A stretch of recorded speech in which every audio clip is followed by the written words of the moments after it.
Internships are overrated, and I can tell you from experience because I've never had one. Most people think that they're gonna go into an internship and they're gonna get all this job experience, they're gonna come out, they're gonna be flexing their skills, but in reality, most internships are not like that. But the situation is actually worse than that. Internships aren't just overrated, they're broken. To understand how they broke, I'm gonna explain the two economic models that justify an internship, how the modern job market broke them, and then what you can do that's even better than an internship. I remember the moment I realized internships are overrated.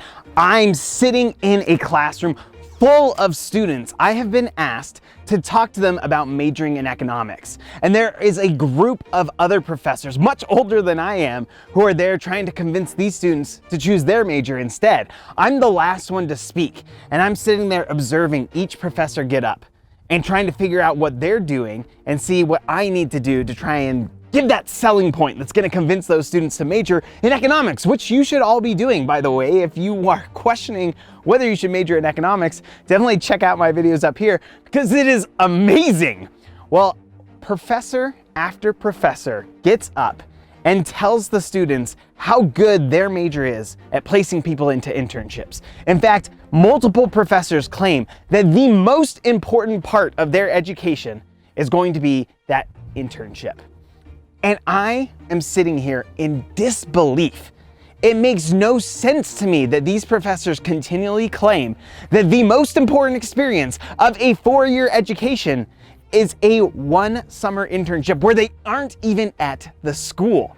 How can that be? To understand why they're overrated, you need to understand the economic models behind internships and what gave them value in the first place. And there are two that you need to understand. There are two economic models that describe the benefits of an internship, and both of them are like trying to find a TV show that you like. We have been really enjoying WandaVision, and there are two ways for you to figure out if you like it too. One is for you to just start watching the show and see if it's something that you like. This is called a matching model. Now, I like WandaVision, I like Marvel, I like a lot of those characters. You might not like those things, or maybe you're a little on the fence about this. What you can do is you can watch an episode or two, and you can find out if it's a good match for you. Internships work like this by giving you an opportunity to explore a career, see what that job is like, and then figure out if that's actually what you want to do. So matching is the first model. The second model is signaling, and this is how you kind of get started on the show in the first place. Before you even see the show, you have to have something that piques your interest, and this is a signal, something that's telling you you are going to like this show. So one of the things they did before they had the show premiere is they actually had trailers running, and in those trailers you could see Wanda and Vision in their classic costumes. And that was a signal to big fans of the comics that, hey, you are going to see something that you like if you come in and watch this show. Internships work the same way when you're trying to apply to other jobs. You have a line on your resume that says you worked as an intern at this one company, or maybe you had a letter of recommendation from that internship that you can then send out to employers and say, hey, here's an idea, here's a signal then I'm actually a good worker. It's like a flex. So of these two models, matching and signaling, one of them still works, but the other one is broken. Pikachu? Oh, no, this is totally necessary. This is actually what they need to understand so that way they can understand this whole thing. Please, Manager Pikachu sometimes thinks I'm slacking off when I'm watching these things. This is totally necessary. By the way, if you're enjoying WandaVision, let me know in the comments. Just say Agatha, so that way I know that you're into it. Now, before I address which of these models broke, let me explain which one still works, and that is the matching model. So it's the signaling model that's broken. Why does matching still work? Well, maybe you're interested in a career and you just want to know what that career is like, whether this is something that's a good fit for you. And sometimes the only way to know that is through that experimentation, through going out and doing an internship and seeing if that's something you like. And often, like, the most valuable thing you can get from an internship is to find out that you actually don't like doing that thing. One of my best friends thought he wanted to go into medicine, so he spent one day following a doctor around, seeing what this doctor did. And during one of the operations, my friend passed out. Now, that is a pretty good indication that you probably don't want to become a doctor. So anything that you can do that helps you see what that career is and whether it's a good fit for you is a good investment given the cost. One of my concerns about internships is that they require really big costs. They often require you to move or to sacrifice some sort of income so that way you can go and participate in a summer internship. And I don't think that often is the best investment of your time. Maybe it is if you're involved in matching. Maybe you're trying to figure out if that's a good career, but I definitely don't think it's good if you're interested in the signaling model, because the signaling model, like I said, is broken. How did it break? This is not a negative video. I'm going to tell you what's better than an internship. But before you get there, I want you to understand how internships broke. And it broke because of the signaling model. I remember that moment when I realized they were broken. I'm 20 years old. I'm living in Orlando, which I kind of wish I had right now because it is a bit chilly out here right now. I'm talking to somebody else who's about 20, maybe a little bit older than I am, and he's talking about his big internship at this really big company in Orlando that's a pretty major tourist attraction. He was a business major and he was excited to get into business, so he took a business internship at this big company. And he knew to say that he had done a business internship at a big company like this would be a huge line on his resume, that flex he needed.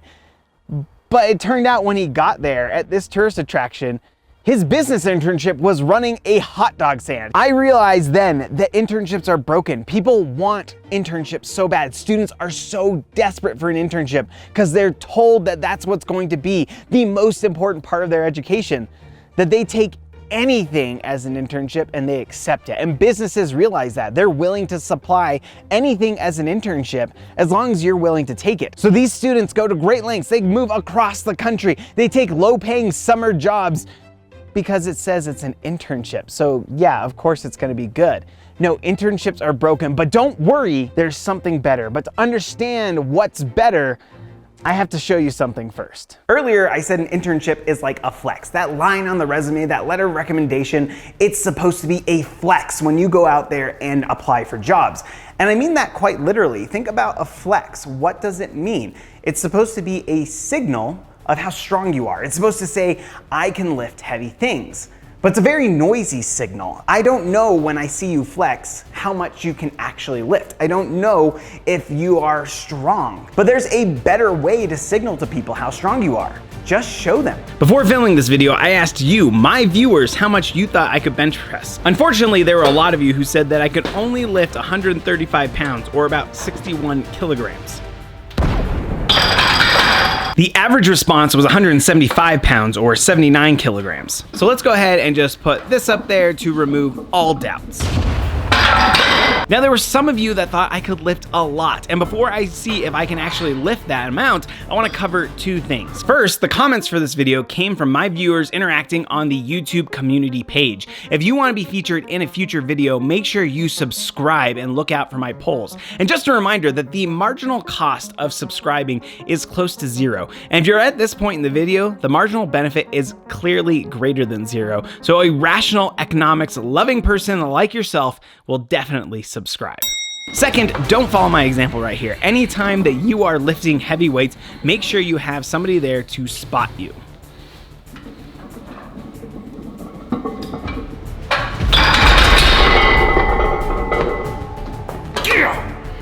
So was that more or less than what you thought I could do based off of my flex? Well, it doesn't matter which way you thought it went, that just shows you how bad the flex is as a signal. Instead of telling people what you can do, you should just show them. And that's where we got to the broken part of the signaling model. Imagine I was trying to tell you 20 years ago how much I can lift. I would only be able to rely on my flex and my word. I wouldn't be able to show you unless I had you physically present with me. But today, with the internet, with YouTube, with everything available to us right now, it's really easy for me to just show you how much I can lift. The same goes for the skills that you're developing while you're in college. It used to be that the only way that you could show people these skills was through lines on your resume, was through letters of recommendation from people who had observed what you could do. But today, you have full control over what you can show people. You can set up your own website where you can post your work. You can create a YouTube channel where you explain your ideas. You can be on Twitter where you're engaging in conversation with people who are in that space. There are so many ways for you to signal your abilities, your capabilities, your knowledge, everything because of the internet. The internet broke internships, but it really only happened in probably the last 5 years when so many of these tools became democratized to a point where anybody like you and me could just jump on and share those things. Instead of an internship, what you could be doing is documenting your work towards becoming what you want to become. Are you interested in sports analytics? Start projects where you analyze sports, where you take the data, where you analyze it, you post your code, you post the lessons that you've learned. Are you interested in internet marketing? Well, create a YouTube channel and show that you know how to get views. When an artist finishes school, she has a portfolio of work that she's able to display. When you're doing your work in economics or any sort of field that you're interested in, you should also be creating a portfolio. The great part is you're already doing these things as you go through classes. You're already doing homework assignments that require data analytics, or you're writing papers for classes. You're having to do discussion groups. You're already thinking through these things and creating them. You just need to put them in a place where you can point to that work and say, yeah, I know how to do these things. People are gonna get on there and see, this is somebody who's serious about this topic. This is somebody who's invested time, resources, effort into making sure that they're gonna be the best person in this field. And you can do that. You need to stop flexing and you need to get out there and start building. The internet broke internships and you need to start thinking differently. Now, if you want an idea on how to stand out as a student, I did a video on how to stand out as an economics student that goes into these principles in a different direction. Or if you're interested in other career advice that I have for college students and in particular economic students, go ahead and check out these videos right here.